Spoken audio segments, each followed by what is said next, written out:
I used to be edgy. Not like, I say controversial things on the internet edgy. No. I listened to Skrillex. And I was 12, so this wasn't Justin Bieber collaboration era Skrillex. This was screaming and chainsaw noises Skrillex.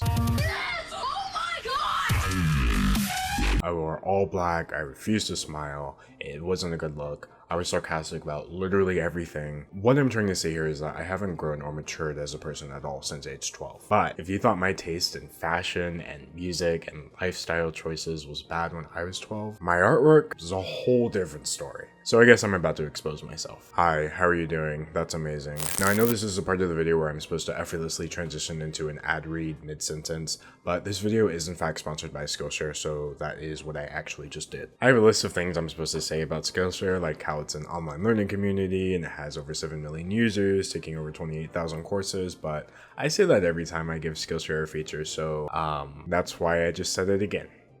I know a lot of you have already signed up using my link, and so you know what I mean, but those of you who haven't, I think one of my favorites lately has been one by Patrick Brown. Look at this guy's artwork. An annual subscription to Skillshare comes out to less than $10 a month, but that's not counting the 2 months free. So use my link in the description and be one of the first 500 people to sign up today. Literally today, like right now. But please finish watching the video first. Now, it's too bad I didn't have that Skillshare free trial back when I was in my, Yes! Oh my god! phase, because my art was, let's just say I could have used it. I've been avoiding showing you this for long enough, so behold my masterpiece. Oh my god! I believe I was about 16 years old when I drew this. Not that that really excuses anything. I mean, look at this guy. He looks depressed. But you know what? We're gonna fix him right up. A bit of a spice up. A bit of a facelift. A bit of a non-invasive cosmetic procedure. Which you can definitely trust me to perform, because I have a degree. I mean, surgery, drawing. I use sharp objects to make pretty people. It's basically the same thing, right?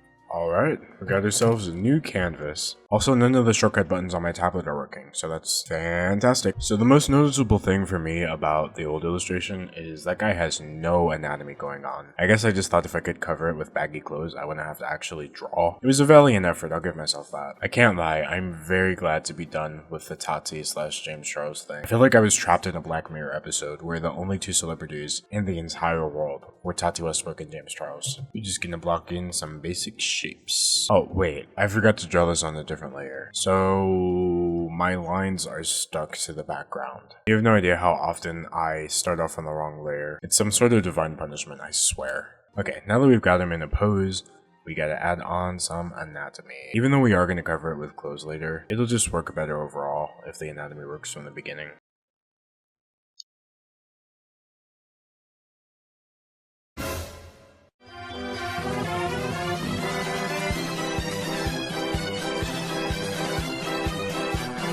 Alright, so here's the sketch that I came up with. How did that even happen? It's just wonderful. That's what it is. So this is the sketch we have. I like it, but we still have a whole lot of work to do. Now, you may be wondering how his hair got so much longer than it was in the original post. And that's actually pretty simple. My guy took Sugar Bear hair and Halo Beauty hair vitamins at the exact same time. So doctors hate him for this simple hair growth trick.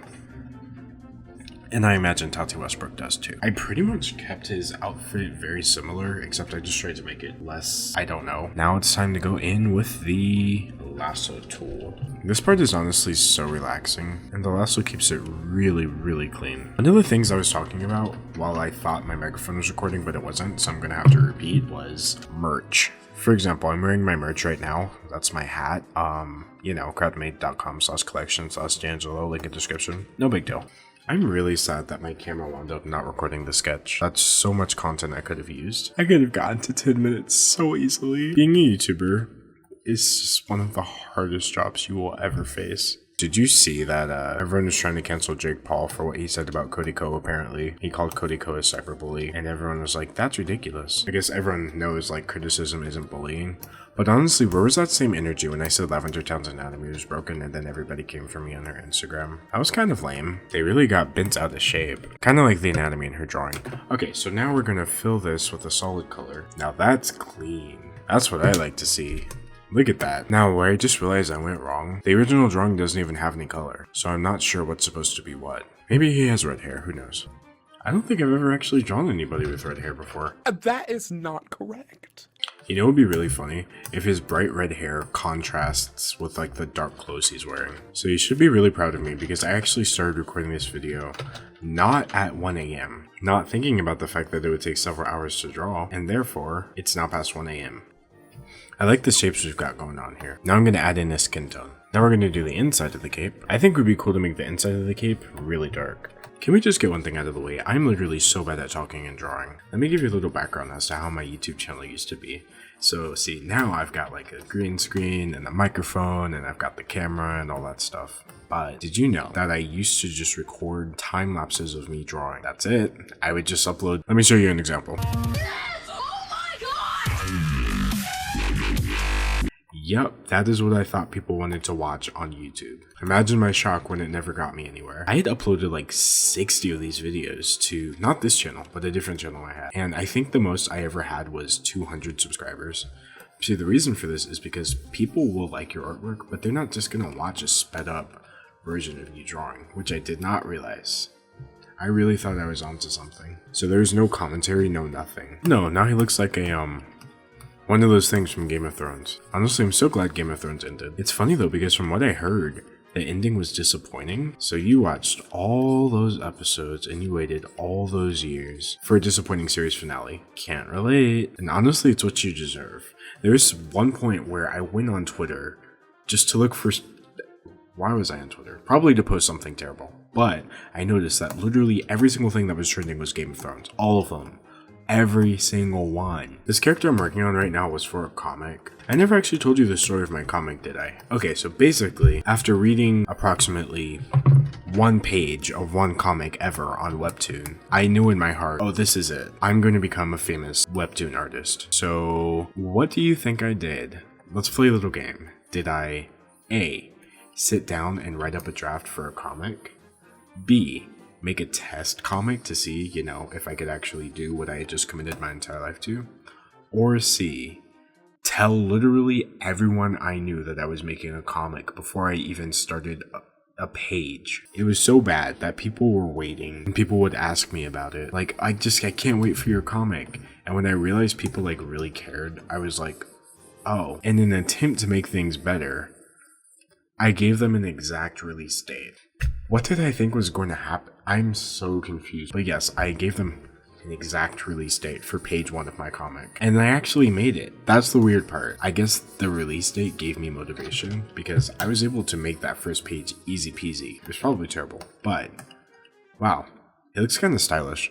But, so yeah, basically page 1 was just someone jumping into a volcano, which thinking back may have been a representation of what exactly it was I wanted to do at the time. I had so much pressure on me to finish this comic, but the only one who put the pressure on me was myself. So I uploaded page 1. The response was pretty much just, whoa, did she jump into a volcano? You're just gonna have to read page 2 if you want to know why and if she survived, but mostly like why, because that's probably relevant information. Needless to say, I didn't get very far because I didn't even have an outline. I made one character sheet for one of the characters, not the one who had jumped into a volcano, and I just somehow convinced myself that I was just gonna wing it. Yeah, that one page is the only one I ever made. The funny part about that story is it has absolutely no redeeming qualities for me whatsoever. I guess a lot of YouTubers try really hard to make themselves look really good in their own stories when they retell them, but I'm just like, basically I just lied to a lot of people, and they were all disappointed in me. That's the story. Now we gotta add in the piercings for maximum edge. Wow. Wig snatched. Alright, I think from here, I'm just gonna draw everything on top. Alright, so guess what? It is 2:30 a.m. Don't worry, the transformation is not complete. I'm still gonna show you the rest of it. I'm also running out of space on my computer. I have a lot of footage. I am exhausted. As you can see, he went from an edgy, depressed mess to literally the exact same thing but in HD. So, bit of a HD remaster going on. Anyway, looks like I've gotten 10 minutes of content out of this, so leave a like, tell me what you think, buy my merch, and subscribe if you haven't already. Thank you for watching, and a big gift to 120,000 subscribers. Okay, bye. I'm so tired of seeing videos about Tati Westbrook and James Charles. Those are my only two skills, and that's why I had to become a YouTuber. My opinion of her was pretty good, but then it dropped lower than James Charles's sub count. Honestly though, who cares if flies get harmed? Like, why is that even a saying? Oh, she wouldn't hurt a fly. Why not, Karen? It's right there. Kill it. Cruelty free, so that's good to know. Too bad it's not FDA approved.